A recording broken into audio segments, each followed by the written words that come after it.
네, 더불어민주당 서울 성북을 출신 기동민입니다. 국방부 장관님, 국방부가 안보의 요체요 국가 방위의 중심인데 윤석열 정부 출범 이후에 동네 북으로 전락한 것 같아서 많이 좀 안타깝습니다.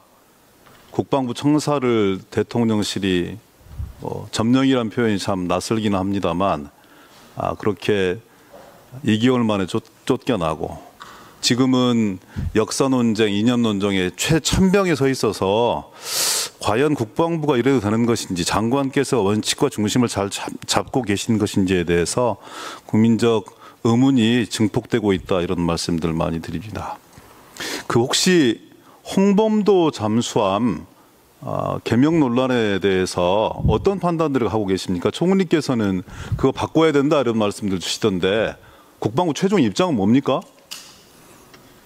예, 총리님께서도 개인 입장이란 전제하에 바꿀 필요가 있다라고 말씀하신 걸로 알고 있고, 국방부도 이 홍범도함 명칭에 대해서는 검토가 필요하지 않겠나 이렇게 보고 있습니다.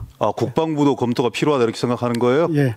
해군에서는 필요하다면 논란이 나왔을 때 의견을 좀 들어보고 필요하다면 논란이 나왔을 때 필요하지 않다 단호하게 부인하던데 지금은 장관께서도 총리 생각과 마찬가지로 이런 개명이 필요하다 이렇게 보시는 거죠? 다시 말씀드리면 의견을 좀 더 들어보고 해군 입장도 들어보고 해서 네.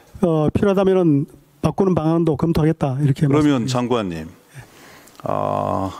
홍범도 장군뿐만이 아니라 국방부에서 이와 유사한 논쟁이 발생할 수 있는 여러 가지 가능성들이 있을 텐데 혹시 이와 유사한 사례에 대한 전수조사 이런 건 해보셨어요? 국방부 앞에 있는 홍범도 상이 한 게 있기 때문에 그것까지 포함해서 이 문제에 대해서는 홍범도 장군뿐만이 아니라 다른 잠수함이라든지 이런 다른 논란을 불러일으킬 만한 역사적 인물들에 대한 전수조사를 해봤냐고요, 국방부 차원에서? 전수조사는 해보지 않았고 다만 해군 함정에 대해서는 전체 한번 1차 확인은 했습니다. 해군 함정에 또 논란이 될 만한 게 뭐가 있습니까? 지금 없는 것으로 알고 있습니다. 예. 없어요? 예. 2020년도에 11월에 진수된 안무함 3,000톤급이에요. 그 당시에도 진수 당시에 해군 홈피에 이런 얘기가 나왔습니다. 1조 원짜리 잠수함에 공산당 간부 이름을 붙였다는 것이 타당하냐, 해명하라 이렇게 얘기하니까 해군에서 그랬습니다. 일부 온라인 매체에서 다뤄지고 있는 안무 장군에 대한 코민테른과의 연계한 공산주의 활동을 했다는 주장은 공인되지 않은 주장이고 독립을 위해 헌신한 독립운동가와 그 후손의 명예가 훼손되고 논란이 야기되지 않도록 게시물을 삭제해 주기 바란다 이렇게 얘기했어요. 이 입장은 뭡니까? 말씀하신 안무함에 대한 것은 제가 좀 확인해 보겠습니다. 예. 장관님, 참 즉흥적으로 단편적으로 이렇게 이 정책이 결정돼서는 안 된다는 말씀을 제가 드리려고 하는 건데요. 총리께서도 즉흥적으로 말씀 주시고 장관께서도 한번 검토는 해봤습니다만 지금 그런 논란이 있다면 다시 한번 들여다보겠습니다. 이렇게 얘기할 수 있는 문제가 아니에요. 그러니까 홍범도 장군을 비롯한 독립운동과 흉상 이전과 관련해서도 차분한 논의와 역사학계 의견 수렴, 공청회, 세미나 이런 부분들 거의 없이 일방적인 상부의 목소리에 국방부가 굴종하고 있는 거 아니냐, 육사가 그 이념 전쟁의 도구로 전략하고 있는 거 아니냐, 이런 비판에 대해서 자유로울 수 없는 거예요. 장관께서까지 중심과 원칙을 잡고 있지 못하고 즉흥적이고 단편적으로 말씀 주시기 때문에 더 그렇다는 얘기입니다. 장관님, 제발 좀 진중하게 발언하시고 판단하셔야 되는 거 아니겠습니까? 네, 그래서 홍범도함에 대해서는 해군 입장 포함해서 여러 의견을 들어보고 어떻게 할 것인지 하겠다라고 말씀드립니다. 제발 어느 일방의 분위기에 의해서, 사회적 분위기라든지 아니면 대통령실의 어떤 언명에 의해서 아니면 총리의 지시에 의해서 국방이 흔들리지 않았으면 좋겠어요.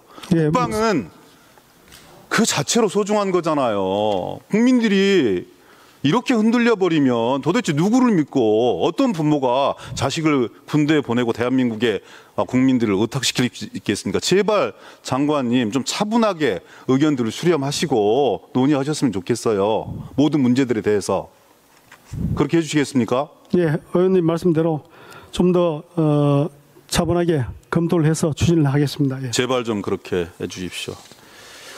최승은 상병에 대한 구속영장 청구, 아니 이 수사단장에 대한 구속영장 청구. 국민들 많이 놀랬어요. 결국은 수사단장의 입에 재갈을 물려서 진실과 정의를 도륙내는 거구나, 은폐하는구나. 그리고 다 그렇게 갈 걸로 예상했습니다. 군 판사 역시 그런 권력의 입김이라든지 외압으로부터 자유로울 수 없기 때문에. 그런데 사회 한 구석에 진실과 정의는 살아있다는 판단들을 합니다. 저는 국민들의 외침, 목소리, 수사단장의 정당한 항변 이런 부분이 군 판사로 하여금 구속영장을 기각시켰다 이렇게 보는데 장관님 견해는 좀 다르신가요? 예, 다릅니다.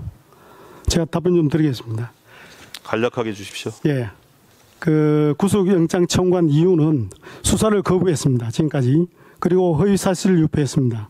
그러한 것들은 증거인멸로 판단되기 때문에 구속영장 청구를 한 것이고, 장관님, 정당한 항변이라고 말씀하셨는데 장관님. 정당한 항변이 아니고 정당한 해병대 사령관의 지시를 어긴 겁니다. 장관님, 군에서는 있을 수 없는 일입니다. 있을 수 없는 일이 일어난 것의 사단이 저기 한번 표 한번 보세요. 장관님으로도 촉발이 되었어요.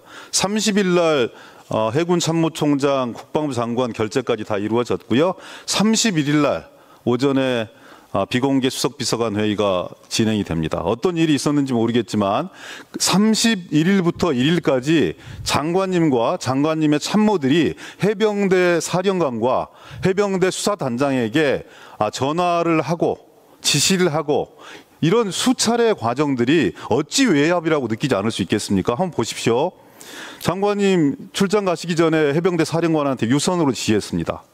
부사령관한테는 대면으로 지시하셨습니다. 이첩 보류 지시하셨습니다. 그리고 출장 가셨어요. 기자 설명회, 국회 설명회 다 취소되었습니다. 국방비서관이 사령관하고 통화합니다. 차관이 해병대 사령관하고 통화합니다. 사령관이 또 수사단장하고 얘기합니다. 대통령 경로 사실을 전파를 합니다.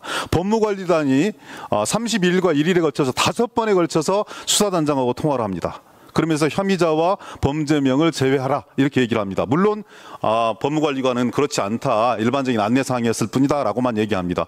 8월 1일 날 장관님 우주국에 출장 가셔서까지 사령관하고 통화를 합니다. 그리고 법무관리관은 그날도 수사단장하고 통화를 합니다. 군사보좌관은 사령관에게 문자를 보내서 너희들이 요청한 수사본부 이관 건의 불수용하겠다 통보합니다. 이렇게 수많은 이 개입에 대해서 과연 외압이 아니라고 판단할 수 있겠어요? 저는 우리나라 군대가 언제부터 이렇게 되었는지 모르겠습니다. 군명은 지엄한 겁니다. 장관님께서 말씀 한마디 하면 끝나는 문제예요. 근데 뭐가 두려워서 어떤 지시사항들이 먹히지 않길래 아니면 부당하길래 이렇게 수많은 사람들이 개입이 되어서 해병대를 괴롭힙니까? 수사 당사자들을 이렇게 괴롭힙니까? 저는 도저히 납득할 수가 없습니다. 장관님 그런 거 아니에요. 장관님 말씀 한마디면 군령권과 군정권이 엄연한데 지휘계통이 일사불란하게 움직여서 지휘가 먹혀야 되는 거 아니겠어요? 이렇게 다사불란한 게 과연 군대입니까? 답변 드리겠습니다. 그 결과적으로 놓고 보면은 여러 차례 통화가 같지만은 다 각각 이유가 다릅니다. 다르고 지시는 최초 지시가 제대로 된 지시였고 그다음부터는 그 배경 설명 그다음에는 차관이 한 것은 제가 출장 갔기 때문에 차관이 장관 대리근무이기 때문에 임무를 수행한 것이고요. 세상에 하나의 사안을 가지고 저렇게 수많은 지시와 통화가 이루어졌다. 그것도 해병대 사령관과 수사단장에게 누가 저걸 자연스러운 과정들로 생각하겠습니까? 장관님 스스로 해군 참모총장과 해병대 사령관까지 결재한 상황이 단 하루 만에 역전이 되고 그 역전된 상황들을 보증하고 그리고 보강하기 위해서 저 많은 사람들이 움직였어요. 청와대 안보실 사람들까지 같이. 여기에 대해서 어떤 국민이 정당한 수사가 제대로 잘 집행되고 있다 이렇게 느낄 수 있겠습니까? 의원님, 그리고 장관님께서는 정당한 지시였다고 말씀을 주시는데 군사법원법 개정안 취지를 너무나 잘 아시잖아요. 이런 구체적인 3대 사건에 대해서 성 관련 범죄라든지 군대 내 사망 사고라든지 입대 전 사고라든지 이런 것에 대해서는 인식하는 즉시 인지하는 즉시 지체 없이 다른 수사기관에 넘기라고 한 거 아니겠습니까? 그 넘기라고 하는 기관의 주체는 군 검사나 군 사법범죄관이라고요. 법무관리관이 아니라.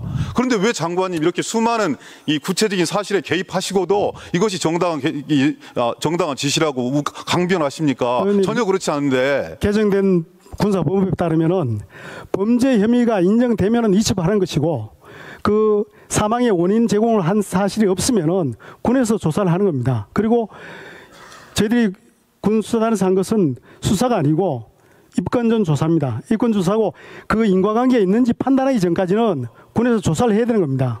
그 차원에서 조사를 했던 것이고요. 조사가 어디 있습니까? 수사기관이 무슨 여론조사기관입니까? 그렇지 않습니다. 수사를 진행한 것이 아니고 조사를 한 겁니다. 입건전 조사를 한 겁니다. 자, 보충 질의 이용해 주세요. 그리고 정리해 주시 기 바랍니다. 대통령 경로라든지 혐의자 제외하라고 외압을 했다든지 이것은 전부 사실이 아니고요. 전부 다 변호인 측에서 허위로 이야기한 것들입니다. 저희들은 그렇게 판단합니다. 예. 모든 사람들이 다 입을 맞추고 짜 맞춰서 그렇게 허위를 예. 협조해 주세요. 박정우 수사관장 이런 과정을 통해서 얻을 수 있는 실익이 뭡니까 도대체? 아니 육군 사관학교를 다니고 있는 사람인데. 자, 다음 기회 이용하세요.